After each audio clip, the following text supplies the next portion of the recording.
سلام. امروز میخوام برم بازار وکیل و دوست دارم اینو با شما به اشتراک بذارم. پس با من باشید تا با هم بریم بازار وکیل.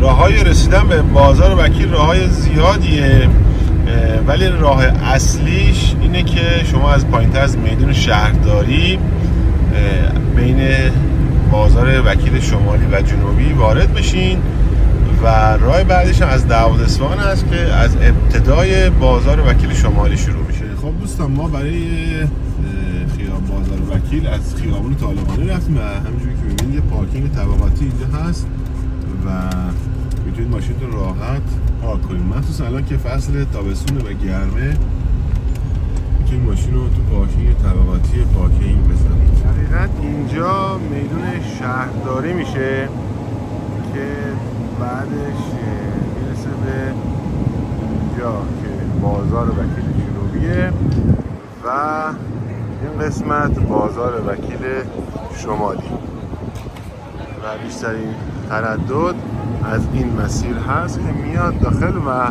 وارد بازار وکیل جنوبی میشیم.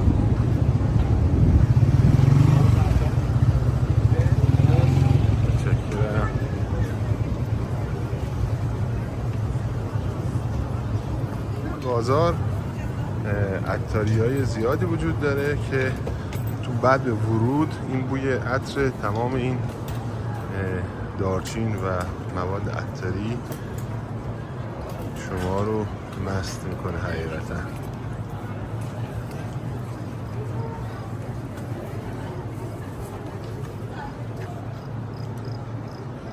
این برم خود مرکزیت بازار هست که این ور ادامه بکنه به سرای مشیر، این ور فرش فروش ها هستن و این ورم تابلو فرش.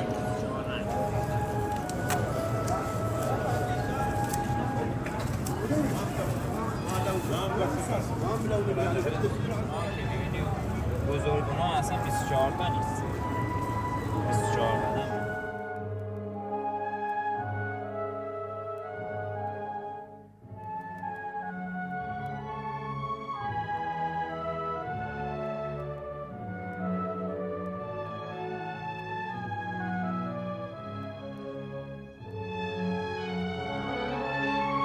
قسمت فرش فروش ها هست.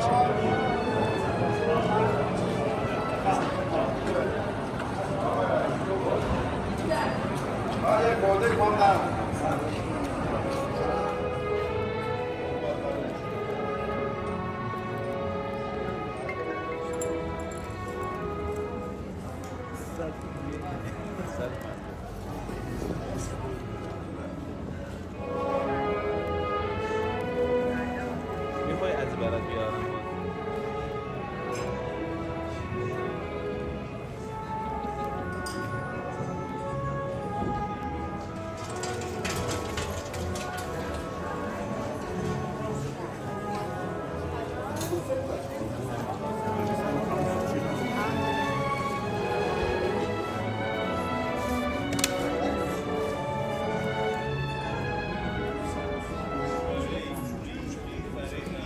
شروعیه بازار یه چیزی نوستالژیک نظرمو جلب کرد و این تیرکمونای دستساز بود که بچگیش خیلی خاطره داشت.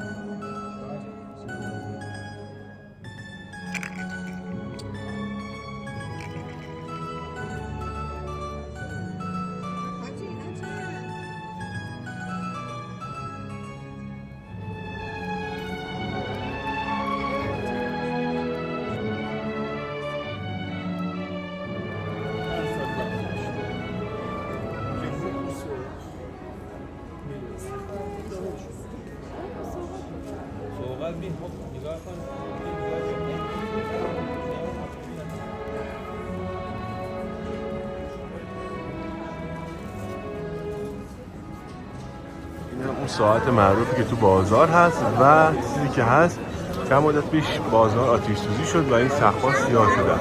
این قسمت رو بازسازی کردم و اون قسمت رو بازسازی نشده. اینجا قشنگ مشخصه.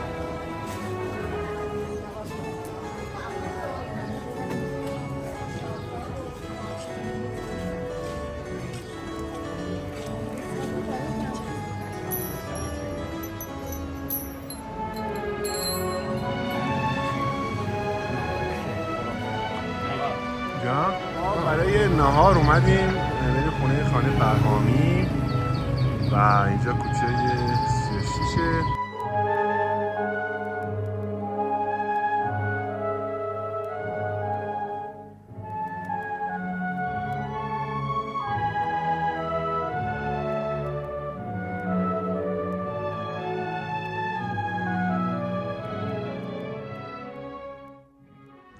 یه دوری تو کوچه های اطراف بزنیم.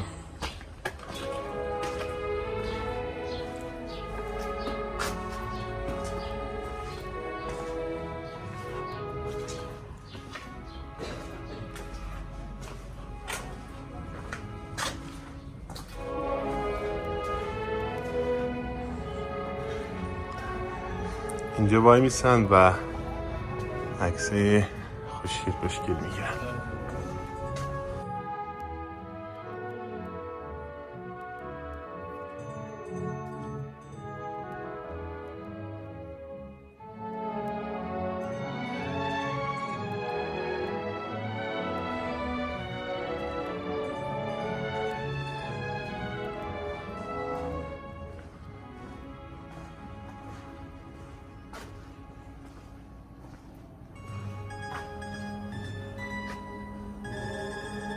این هم گل کاغذی هست، گل معروفی که تو شهر جنوب ایران در میاد و رنگ‌های مختلفی داره. اینجا هم تو این کوچه زیبا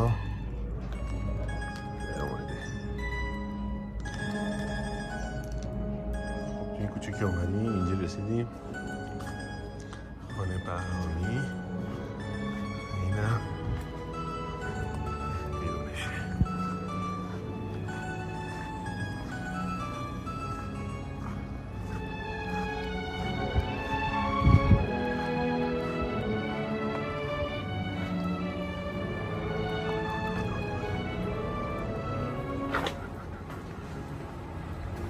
سمر باشه.